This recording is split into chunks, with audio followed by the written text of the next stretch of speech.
Welcome to Shop Talk New Mexico. I'm here in Rio Rancho at the Galloping Goat Pumpkin Patch, and I'm here with Max Wade, the owner and what would you say? Founder, I guess. The founder. And I thought up the crazy idea anyway. Wonderful. And we're going to be talking about the pumpkin patch, how it came to be, what it means to the community here in Rio Rancho. What inspired you to create the Galloping Goat? So the Galloping Goat Pumpkin Patch started probably just about 20 years ago. My wife and I had set up a nonprofit to get kids involved with agriculture, out of town, get them to playing in the dirt and learning about horses and cattle and all that. And as a nonprofit, we got to find a way to fundraise. And so I sat down with my board of directors and said, we need to raise money to feed the horses. And then I thought, well, I've seen people sell pumpkins before on the side of the road. And I said, well, let's give it a try. So we started out with a pickup load of pumpkins, and that was almost 20 years ago. And here we are today. Wow, it's been around for a while then. Yeah, I think this is our 19th pumpkin patch. Right. So how well has this integrated into the community here in Rio Rancho? I think it has become a huge part of Rio Rancho and the community. We started off in the city of Albuquerque, and we were there for almost 6 years in the early days. And we would outgrow each spot that we were in, and it happened to be that we used to also pair this with a Christmas tree lot. And we used to sell Christmas trees right afterwards. And a city councilman from Rio Rancho happened to be there and said, hey, what would you think about moving this up into Rio Rancho? And it just happened to be that we were looking to move because we had outgrown our spot. And from that day forward, I met with city officials and everybody that would be involved in it. And Rio Rancho really opened their arms to us, and we've been here ever since. And it's been an incredible relationship, and I think it's an integral part of the Rio Rancho community now. That's great, and especially since Rio Rancho has grown into, what is it, the second largest city in I believe New it is. Mexico Yep. now? Yeah, I believe it is. is. So as it's grown, you've grown. Yep. And so you're getting more and more of a following as the Yeah, I years think go so. by. We have steadily grown since the very beginning, and some of the things that we're really seeing starting to grow, I wouldn't say exponentially, but a lot, is our field trips with local school, not just local schools, but we even have folks coming. We have kids coming all the way from Arizona this year, and so as far down south as Socorro, far north is Las Vegas and Cuba, and especially all of the Rio Rancho and a lot of Albuquerque, Santa Fe, Bernalillo schools. Sure. So let me ask you, how is it that you balance traditional harvest type activities with the development of new and innovative ways to present the patch year to year? You know, that's a lot of creative thought all year long between my wife and me. My wife comes up with a lot of the ideas that we do, a lot of the activities, whether she sees it somewhere or she thinks it up, and then it's up to me to try to build it and make it happen. And we try really hard to, even though this is around the holiday season, and we try to make it very much family themed and harvest themed rather than scary themed. Right. And so all of our thought process is really about young families, young kids, Sure. and something that's very family friendly. Well, that's good. That's very good. What are some of the challenges? Absolutely, it's a challenge every year to set this up and to take it down. We're sitting on a 3-acre pavement parking lot, and which is used as a parking lot all year long. And then we start August 15th, and this year it took me 39 days to get it built and ready with a huge staff of people. We have to bring everything in to make it look somewhat like a farm, and have that fall feel to a pavement parking lot. So we bring in 2 semi-loads worth of giant hay bales, a semi-load of big round bales, a semi-load of 1,000-pound hay bales. We bring in close to 2,000 straw bales and close to 2,000 corn stalks. Our corn pit is 30,000 pounds of loose kernel corn. So that's a lot of corn. It's a lot of corn. Most everything we reuse or feed to the animals, and then so many of the activities we just store all year long until it's time to break it out and build it all again. Right. What experiences do you hear from families that have been here? Things in the way of feedback that you've gotten from the community in how their experience has been here at the patch? Yeah, I think that especially young families, it's hard to find places that are local, that are affordable, and then just have a lot of activities that are family friendly, and especially for young kids. We really do try to tailor a lot of the stuff we do for young families with young kids. We've been to other places as parents, my wife and I, with young kids, and some things are a little bit too big and a little bit too grand and too expensive, and so we try to gear ours so that it fits that need of young families, young local families. Sure. So how do you incorporate farming and education into the activities that you have here at the patch? I think so much of it is just experiential. You take our corn pit, for example, which is 30,000 pounds of loose corn. How often does a child in the Albuquerque metro area get exposed to something like that? Maybe a sand pit somewhere. Sure. But corn pit, and I think a lot of it, we do have educational signs that have, facts and things about animals, about agriculture. But I think so much of it, what I love to see is parents talking to kids about, this is corn, and corn gets grown in fields, and corn is in our food and gets fed to animals, and we have all of our, we have over 100 goats here, and you're listening to grandparents and parents talk to their kids about when they were kids going to their grandparents' farm, or it's a lot of experiential learning and experiential storytelling, I think, from families. Very good. Any standout stories from guests that you've had here that kind of stand out in your mind? Well, I think as a collective, my greatest joy that comes out of this is when I finally got it built, and my staff is out there running it and doing a great job, and I can just walk around and I can see people smiling, I can hear kids laughing. Those are the things that stand out. I think that are huge.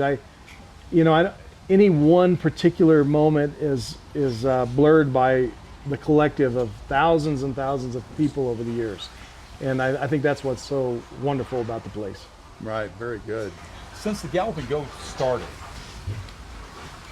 how much change in attendance have you seen?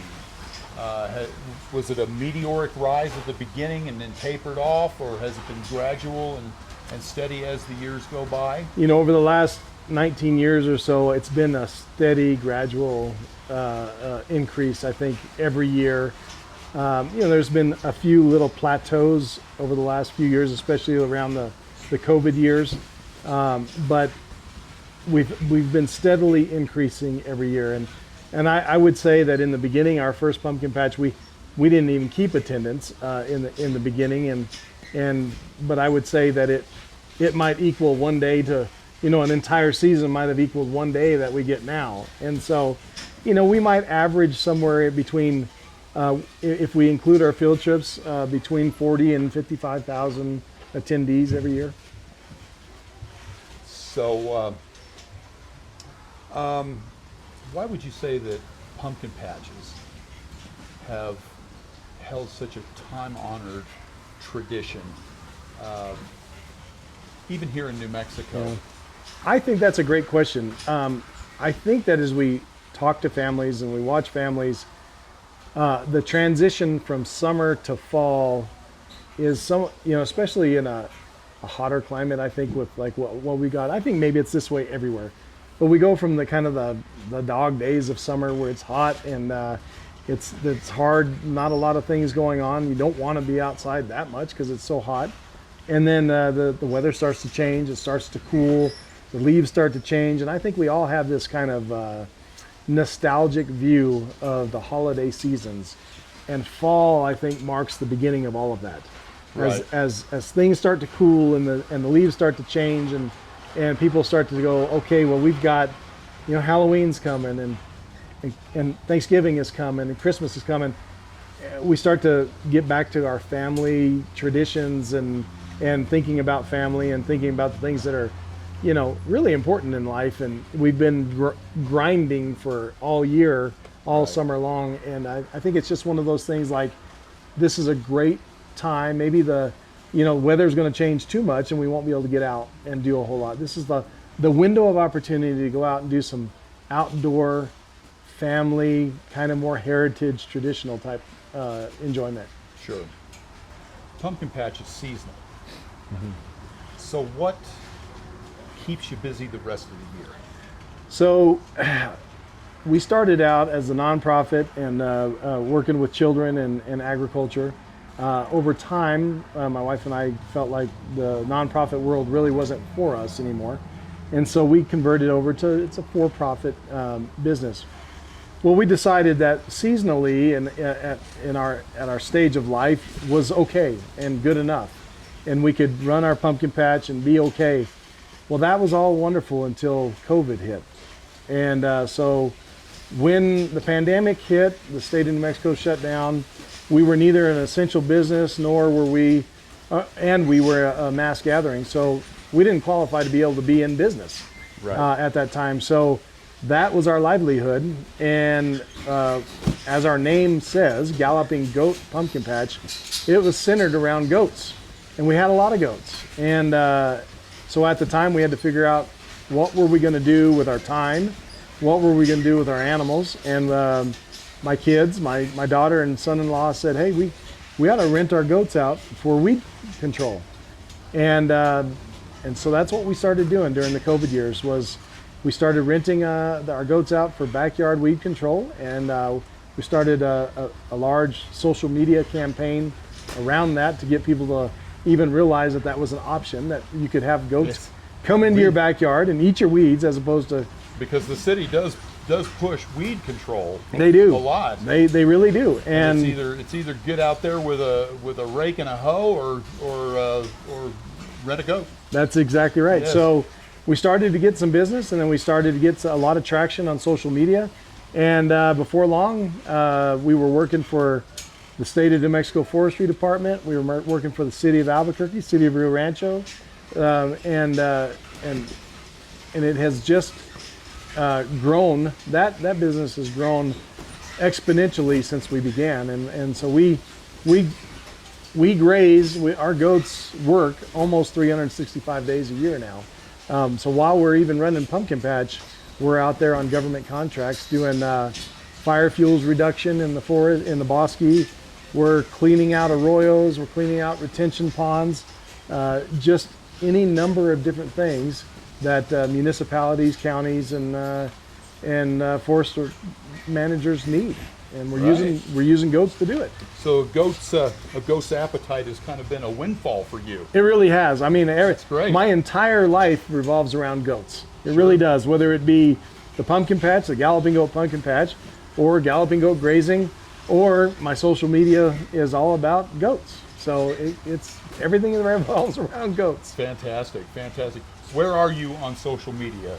So I'm on TikTok as Cowboy Max, TikTok and YouTube as Cowboy Max. And then on Facebook and Instagram, it's Galloping Goat Pumpkin Patch, because those were the original social media sites that we had long before this idea of ever grazing goats ever came up. And during the COVID years, my kids urged me to get onto TikTok and onto YouTube. And when we were trying to figure out what to name it, we traditionally, with our nonprofit, we would give kids rides on horses, and I had my kids' preschool teacher used to call me Cowboy Max, and used to say she would have me come and talk to her class of preschoolers all about horses and cattle and ranching, and she would always hype them up or hype me up and say, "Hey, Cowboy Max is coming to talk to us." And so it just stuck from there on, and people still to this day, kids that were in preschool that now have their own kids still call me Cowboy Max. Cowboy Max. That's Yeah. that's where the name on those social media sites came from. Wonderful, wonderful. That's great. Yeah, it's and so you have developed quite a following over the years, Yeah, I've been And- fortunate. and that's a good thing. And so what does the future hold? You know, I think that we just continue. These two businesses pair very well with each other because of the goats. And I think we just are trying to get better at both.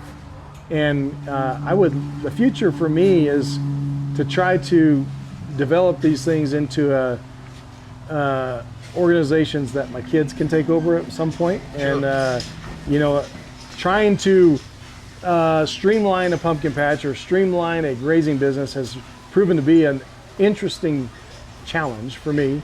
Right. So that it can be handed over to somebody else. So we're working almost every day trying to figure out how do we make this more functional and logistical and easier for somebody to do rather than just this crazy amount of stuff that's in my brain. Right. You know, trying to get it out of Right. my head and into other people's minds and into reality is hard. Right. Yeah. Yeah. So I was thinking when I was planning on coming over here to do this, we were going to be outside and it was going to be windy, and I thought Max probably just really hates that it's as windy as it is. And then I got to thinking, being as windy as it is, the balloons can't take off. True. So the balloon fiesta is on hold. These people got to have someplace to go. Yes. So they When- go out to the pumpkin patch. That's right. When life gives you lemons, you make lemonade, right? Exactly. And you look at it, and then, sometimes it works in our favor, and sometimes it doesn't. Sometimes our weather's so bad that they've got to go somewhere else too. So, we are fortunate to be able to have a place for people to come when, Right. a lot of people are at this time of year are from out of town and Yeah. looking for a place to go if the balloons are done, and Right. so it works out.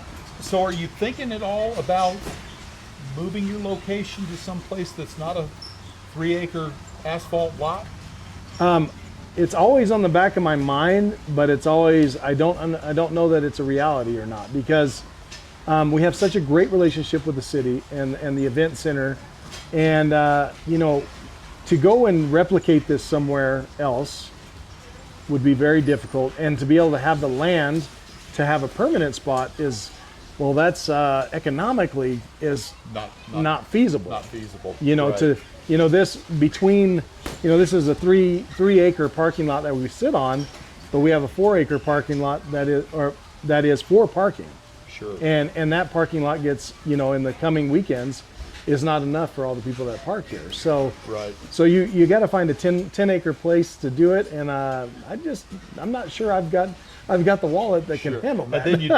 And then again, you'd also have to start over with promotion. You'd have to start it all over, and it's a Yeah. challenge. People are very traditional, or they're habitual. So it's a habit to come here. They know where it is, and anytime you move, this is the third time. This is our third location. Every time we move, it's a challenge for people to find you, no matter what promotion you do, Right. Right. because they're just used to going to the same place every year. Yeah. And so they'll show up to a parking lot and go, well, where are you now? Right. So I don't know that it's anywhere in our near future to move from here. We're pretty happy with it, and it's been a great relationship here with the folks with the city of Rio Rancho. You've got a good place here. It's a great place. We love it. Yeah. I've got no complaints. Yeah. Other than it's a challenge to do every year, but that's part of the fun of it is creating something. It's like an artist who makes a painting and then paints a painting and then sells it. Sure. And well, that's the same thing. We paint this big picture and then erase it and then do it all over again next year. Right. So exactly. Maybe we're kind Exactly. of like starving artists, I guess. Right. Right. Before we go, is there anything else that you would like to let the people out there know about Galloping Goat Pumpkin Patch? I think definitely about the entire staff of people that we employ throughout the year. You know, my full-time staff is 5 or 6 people all year long, and then but we employ between 30 and 50 people during this time of year. Sure. And most of them are kids from the local high schools.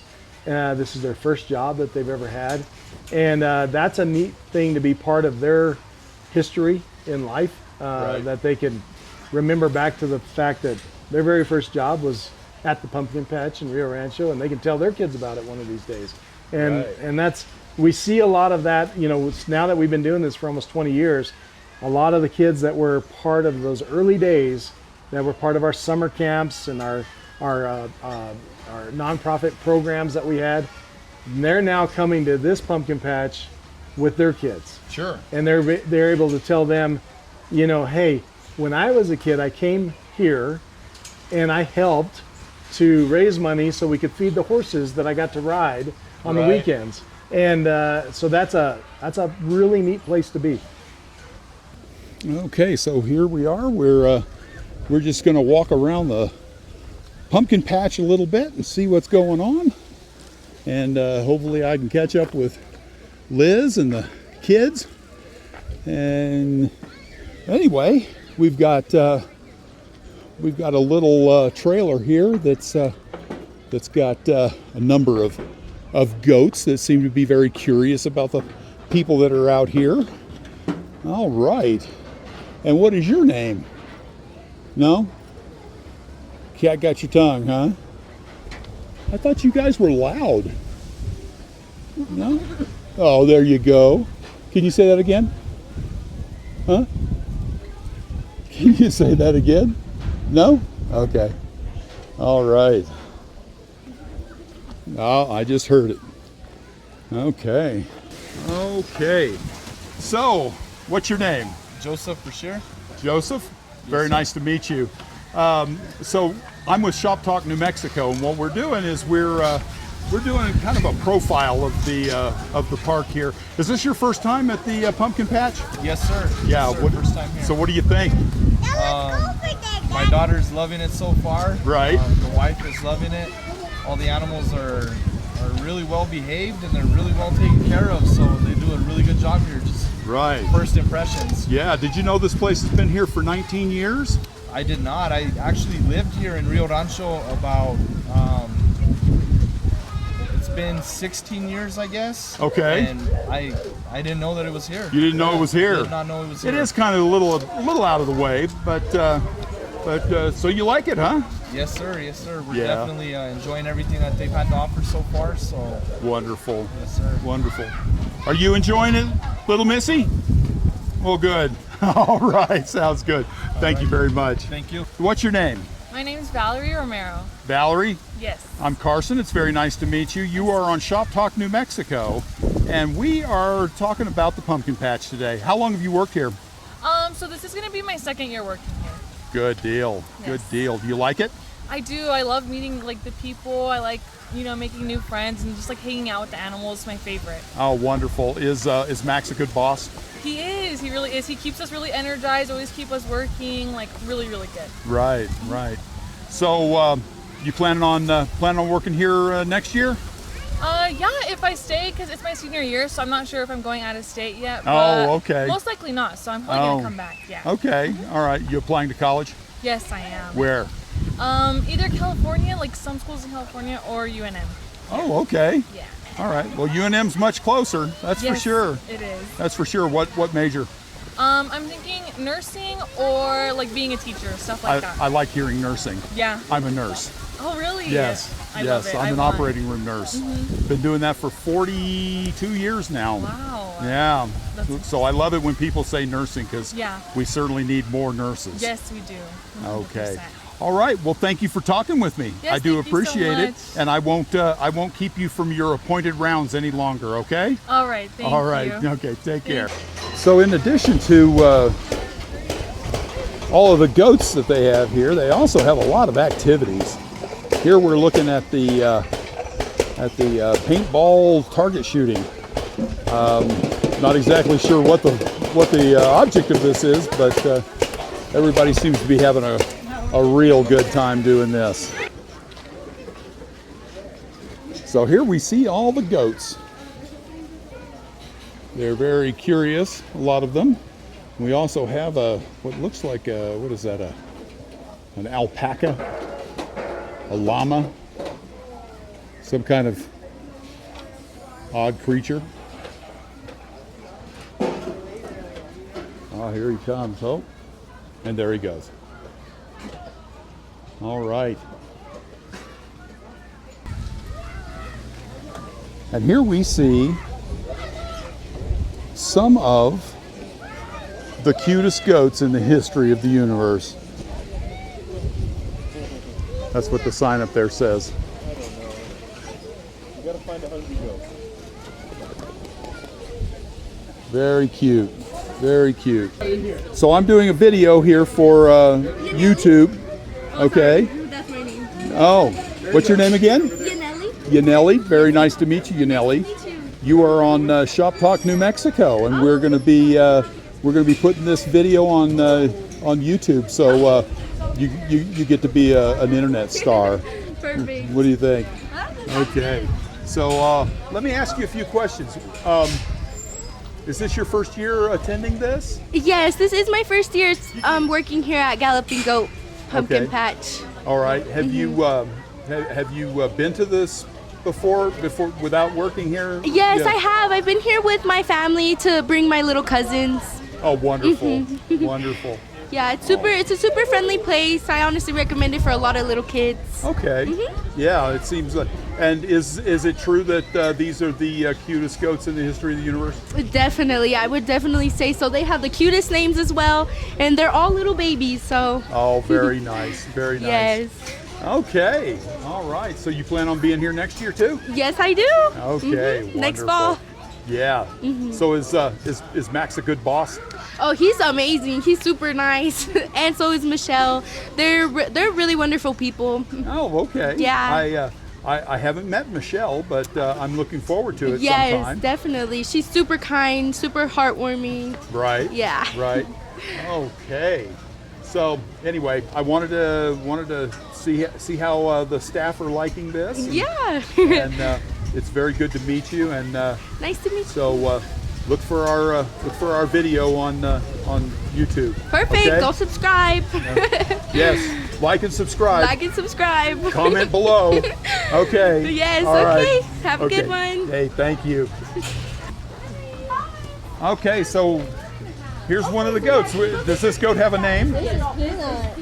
Peanut. Oh, wonderful. Peanut was our bottle baby of the year. Okay. So, Bottle baby of the Yep. year. Okay. so Peanut has a story. Okay. So essentially, take back to early kidding season, and we had this mama goat named Paige. Paige had babies really early on, but it was too early, and both were born prematurely.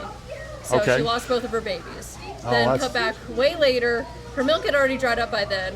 And me and my coworker Abby, we are going out, we're checking all the moms in the morning, seeing if there's new babies. See there's 2 babies born, so we're like, okay, write that down. But as we're walking, we see Paige, and right under Paige, Peanut, and we're like, you don't have a baby. So we're like, oh, okay. And so essentially what happened was Paige adopted Peanut. But Paige already dried up on milk, so she didn't have milk. So Peanut needed milk, and she was our bottle baby. Peanut is just she's like my daughter. Oh, Peanut is also having people from Alaska come to see her. Yeah, really? yeah. From Alaska, huh? So we Wow. do bottle feeding videos on Peanut. People love them, and so people are coming from all over just to see Peanut. Okay. Girl. So if you have a video on that, Yep. when this video comes out, if you go on the comment section below and put a link to it, our audience can see Oh yeah. Peanut, the bottle baby of the year. Okay. All right. Well, thank you very much. I appreciate it. Okay, take care. Okay, so here is the admission prices. Okay. And you can get a season pass for $25. Nice. All right. So all you veterans come out, military ID, you get a discount. All right. Okay, so as you can see, they cater to a lot of schools. As Max was saying earlier, they get a lot of field trips that come out here. I guess that's one of the great things about having this pumpkin patch open during the school year.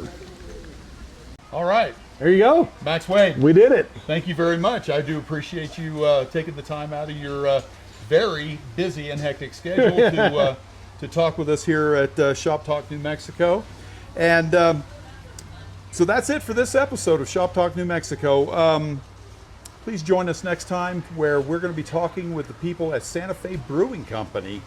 Don't forget to like and subscribe to the channel. And if you want to let us know what you think of the Galloping Goat Pumpkin Patch, drop us a line in the comment section below. Thanks and have a great day. All right. That's it. Great. All right. Appreciate it. That was great.